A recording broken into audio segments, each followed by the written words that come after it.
আমার নবী যে যুগে জন্ম নিয়েছেন সেই যুগে এই অবস্থা ছিল। চারিত্রিক এত নিম্নমান ছিল যে নারীর কোনো মূল্যায়ন ছিল না, নারী জাতির কোনো দাম ছিল না। সুদ ছিল সমাজে অ্যাভেলেবেল। তারা পানির চাইতে মদ্যপানটা বেশি করত। সেই মদ, সেই সুদ এবং সেই জেনা আমার দেশে বুঝি নাই। আজ দুনিয়া জুড়ে এই তিনটি অপকর্ম সবচেয়ে কম না সবচেয়ে বেশি? সবচেয়ে কম না সবচেয়ে বেশি? বেশি।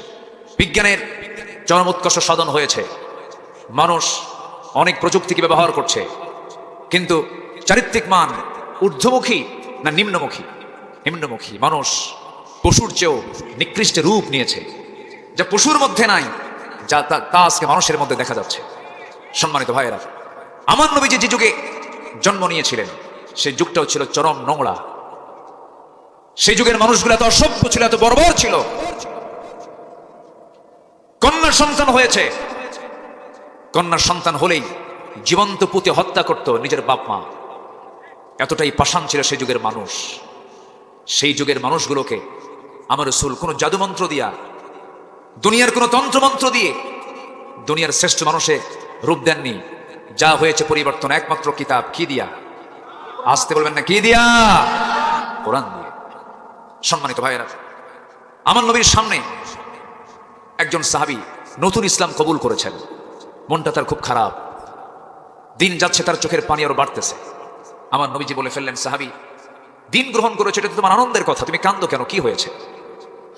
সেই সাহাবী বললেন, ইয়া রাসূলুল্লাহ, আমি দিন গ্রহণ করেছি, ইসলাম কবুল করেছি, আমি নিজেকে ভাগ্যবান মনে করি, কিন্তু আমার কাছে একটা জিনিস বারবার উকি মারতেছে। আমি জীবনে যত গুনাহ করেছি সমস্ত গুনাহ হয়তো আল্লাহ মাফ করে দিতে পারেন, কিন্তু আমার কাছে মনে হয় একটা গুনাহ আল্লাহ রাব্বুল আলামিন আমার মাফ করবেন না। আমার নবীজি বললেন, সাহাবী, কি হয়েছে বলো, মুখ খুলে বলে ফেলো, আমার সামনে তুমি কিছু লুকোচুরি করো না, কি হয়েছে বলো। সাহাবী আমার নবীর সামনে দুটো হাঁটু গেড়ে দিয়া কাদা কাদা কণ্ঠে বলছেন, হুজুর, আমি জীবনে একটা মারাত্মক অপরাধ করেছি। কি করেছে বলো? আমি খুন করেছি। কাকে খুন করেছে বলো? হুজুর, কাউকে খুন করি নাই, নিজের কন্যা সন্তানকে আমি নিজ হাতে দুনিয়া থেকে বিদায় করেছি। আমার কাছে মনে হয় এই গুনাহটা আল্লাহ রাব্বুল আলামিন আমার মাফ করবেন না। নবীজির কাছে মনে হয়ে গেল, দেখি তো কথাটা শুনি। রাসূল বলছেন, সাহাবী, শুনেছে এরকম কাহিনী, কিন্তু আমি কারো কাছে বর্ণনা শুনি, তুমি একটু বলো তো কি হয়েছিল বলো। আমার নবীজি তাকে সামনে বসায় দিলেন। সুশ্রী চেহারার সেই সাহাবী দাহিয়ে কলবি আমার নবীর সামনে বসে চোখের পানি ফেলে ফেলে কেঁদে বলছেন, হুজুর, মনটা আমার বড় পাষাণ ছিল, ঈমান যখন আনি নাই, দিলের মধ্যে মায়া দয়া কিছুই ছিল না। স্ত্রী গর্ভে সন্তান এলো, বউটাকে বললাম, যাও বাবার বাড়ি, সন্তান যদি ছেলে হয়, সন্তান ছেলে হলে পরে নিয়ে আসবে, মেয়ে সন্তান হলে পরে জীবন্ত পুঁতে হত্যা করবে। মেয়ে সন্তানের কোনো স্থান আমার বাড়িতে হবে না। বউটা আমার চলে গেছে, সন্তানটা মেয়ে হয়েছে, আমাকে বললো না। সন্তানটা আমার চোখের আড়ালে, আমার বউটা তার মায়া না ছাড়তে পেরে ধীরে ধীরে বড় করতে লাগলো।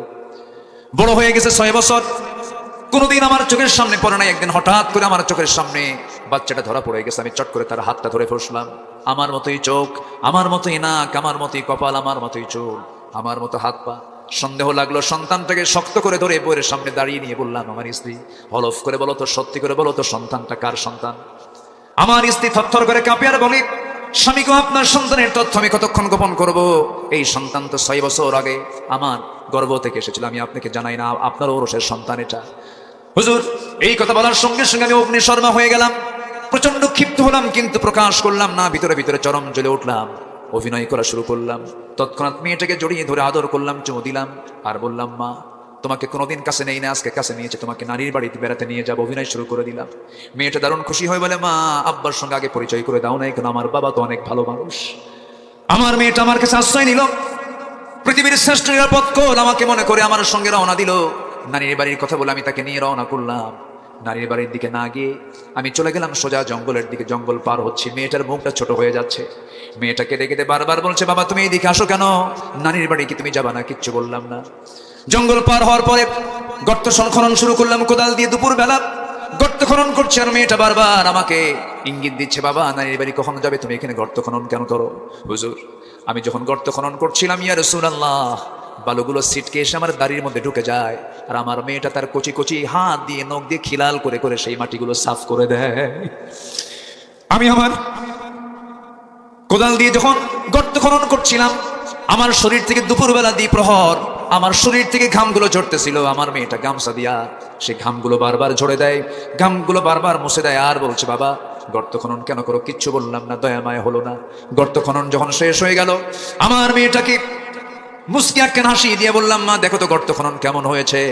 আমার মেয়েটা সরল মনে আমার দিকে মুস্কি একখান হাসি মেরে, সন্তানটা সরল মনে গর্তের কাছে গিয়ে যখন উকি মেরে দেখতে লাগলো, আমি পিছন দিকে চলে আসলাম। পিছন দিকে এসে পিছন দিক থেকে এত জোরে একটা ধাক্কা মারলাম, গর্তের মধ্যে উপর হয়ে পড়ে গেল। সন্তানটা আবার চিত হয়ে দুইটা হাত এক জায়গায় করে বলছে, বাবা বুঝতে পেরেছি মার কথাটাই সত্য হয়েছে। আমার মা যা বলেছিলেন তাই হলো বাবা, তুমি আজকে আমাকে মেরে ফেলার জন্য এই জায়গায় নিয়ে এসেছো, কিন্তু বাবা তোমার কাছে আমার শেষ একটা আবদার, বাবা আজকে তুমি আমাকে প্রাণে বাঁচায় দাও। আমি তোমার কাছে ওয়াদা করছি জীবনে এই চেহারা তোমার সামনে দেখাবো না, প্রয়োজনে ভিক্ষা করে খাবো, আমি তোমার কাছে কোনোদিন আসবো না বাবা। বারবার বলার পরও দিলটা নরম হলো না হুজুর। হাতের মধ্যে পাথর নিলাম, পাথর একখান নিয়া শিরকিয়াতের কারণে, জিহালাতের কারণে আমার ওই সন্তানটার কলিজা বরাবর মেরে দিলাম। ফিনকি দিয়ে রক্ত বের হয়ে গেল। আমার নিজের হাতে কোদাল দিয়া, মাটি দিয়া, বালু দিয়া, চাপা দিয়া জনমের মতো শেষ করে দিলাম। কিন্তু বারবার সারা জীবন কখনো মনে হয় নাই, কিন্তু দিন গ্রহণ করার পরে আমি যখন রাতে ঘুমাতে যাই, যখন খেতে যাই, তখন যেন মনে হয় সন্তানটা পিছন থেকে আমাকে ডাকে। আমার নবীজি কথাটা শোনার পরে বলছেন, সাহাবী তুমি কি জানো ইসলাম এমন একটি দিনের নাম, যদি কোনো বান্দা নতুন করে দিন ধর্ম গ্রহণ করে নেয়, তার যত বড় গুনাহ হোক না কেন পূর্বের সমস্ত গুনাহ আমার আল্লাহ মাফ করে দেয়। আমার ভাইরা, সেই অসভ্য মানুষগুলোকে, সেই বর্বর মানুষগুলোকে, সেই জাহেলি মানুষগুলোকে আমার নবীজি এক সুতার কাঠিতে আবদ্ধ করেছেন, এক প্ল্যাটফর্মে নিয়ে এসেছেন। আমার নবীজি এমন মানুষ সেই অসভ্য সমাজ থেকে বের করে আনলেন, যারা হলো আবু বকর, যারা হলেন ওমর, যারা হলেন ওসমান, যারা হলেন আলী। এত পৃথিবীর সেরা মানুষ ওই জাহেলি যুগ থেকে বের করেছেন, অন্য কিছু দিয়া নয়, একমাত্র কি দিয়া? আসতে বলবেন না, কি দিয়া? আল্লাহ কবুল করুন, জোরে বলি আমিন।